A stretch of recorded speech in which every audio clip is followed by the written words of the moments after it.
السلام عليكم ورحمة الله وبركاته. اخوان، ابشركم بعلي بن ابي طالب هيك دايخين هيك يفترون دايخين. ترامب والنتن من البارحة راح نضرب ايران، طارت البارجات، اجت الطيارات للخليج، ايران راح نسحق ايران.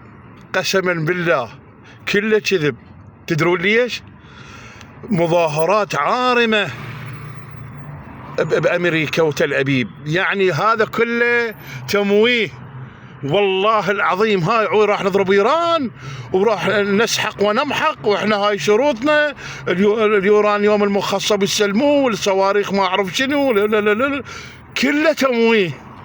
لين على شبه الانهيار أمريكا عن كل الولايات.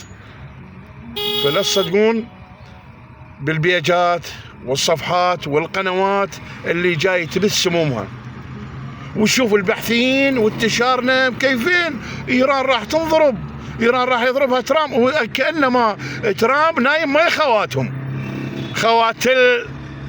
زين، الباحثين وسيف النبيل واحمد البشير واحمد الوشاح وسيدا وغير ذولا اللي هنا الحثالات.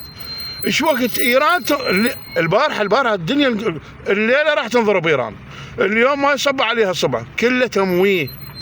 دايخين النتن وترامب دايخين قسما بالله العلي العظيم. فلا تتصورون ايران حتى اذا انضربت، ترى ايران اقوى دوله بالعالم قسما بالله العلي العظيم. فما عليكم بهاي البيجات ولا الاعلام، كله كذب، كله ما له صحة أبد. وعلى هو هسه ترامب والنتنياهو دايخين هيك يفترون، دايخين بزمانهم. فاطمئنوا، إيران ما تنضرب.